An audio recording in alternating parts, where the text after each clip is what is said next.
this week's Sermon Plus. In week 2 of our series, An Unoffendable Life, we talked about what happens when life cuts you deep. I mean, when the hurt doesn't come from a stranger online, but it actually comes from somebody who's close to you. We looked at Psalm 55, where David said, "It's not an enemy who insults me, it's you who's my companion and my friend." And we talked about betrayal, the kind of pain that knocks the breath out of you. You know what I'm talking about? And we learned that the deepest wounds can actually become places of healing when we give those hurts and pains to God.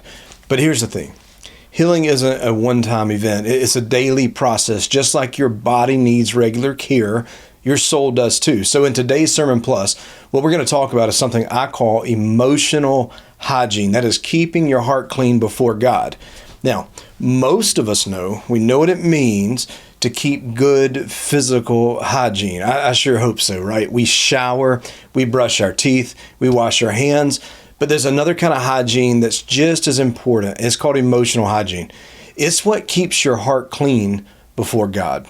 Because offense, it doesn't always hit all at once. It begins to build slowly. It could be a word here. It could be somebody looked at you the wrong way, a disappointment that may sit too long in silence. And if you don't deal with it, what happens is it hardens. That's why the writer of Hebrews says in chapter 12, verse 15, he says, "See to it that no one falls short of the grace of God, and that no root of bitterness springs up, causing trouble and then defiling many."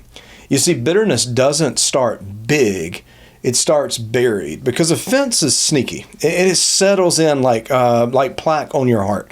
You don't notice it at first, but it begins to build. It may be that you replay these old conversations the more you pray about them. You might feel distant from somebody and not even know why you feel distant from somebody. You could also just hear their name and your heart tenses up. You just feel it.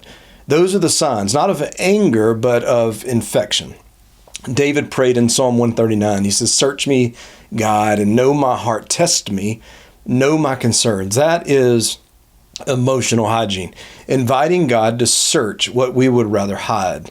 So every day, you and I, we have to decide, what are we going to carry? I mean, we can carry grace or we could carry grudges, but we can't carry both of those things. So here's a rhythm I want you to try. At the end of your day, take 5 quiet minutes. Ask God these 3 questions. Did anyone hurt me today? If so, who? And did I pick up an offense that doesn't belong to me? And then the third question is, what do I need to hand back to you before I go to sleep tonight? That's how you keep your heart clean. When Jesus taught the Lord's Prayer, he said, "Forgive us our debts as we also forgive our debtors." And he meant that that is a daily rhythm. Forgiveness isn't like just flipping on a switch. It's really like washing your hands. You don't just do it once. You do it every time something gets on them. Bitterness grows where it is fed. And if you keep rehearsing that offense, the root grows deeper. If you keep retelling the story, it begins to spread wider. Proverbs 4:23 says, "Guard your heart above all else, for that is the source of life." Guarding your heart doesn't mean closing yourself off. It means keeping yourself clean. So when you decide what gets to stay inside your heart and what gets pushed out, if it's poisoning your peace, guess what? It is not worth keeping.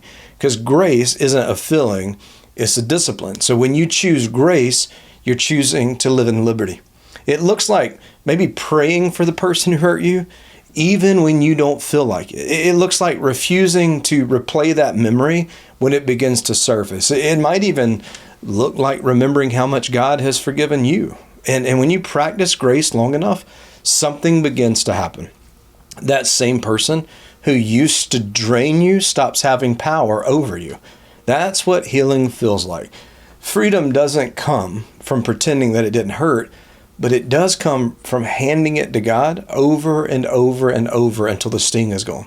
So listen, take a breath. Ask God right now, "Lord, is there anyone I'm still holding something against?" If a name or a face comes to mind, do not ignore it. Just whisper a prayer right now. "God, help me to forgive them. Help me not to carry what you have already carried for me." That again is emotional hygiene. It's how you're going to keep your heart light, your spirit clear, and your relationships free from the weight of old offenses. Because listen, the unoffendable life isn't about forgiving once.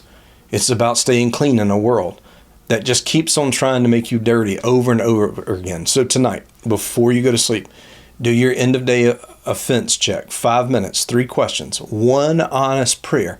And I'll tell you this, your heart is going to thank you for that. So before you go, take a minute and breathe. Ask God to help you release anything that you've been carrying right now in this moment. Because the truth is, the people who live free, they are not the ones who never hurt, but they are the ones who have learned to hand it to God every single day.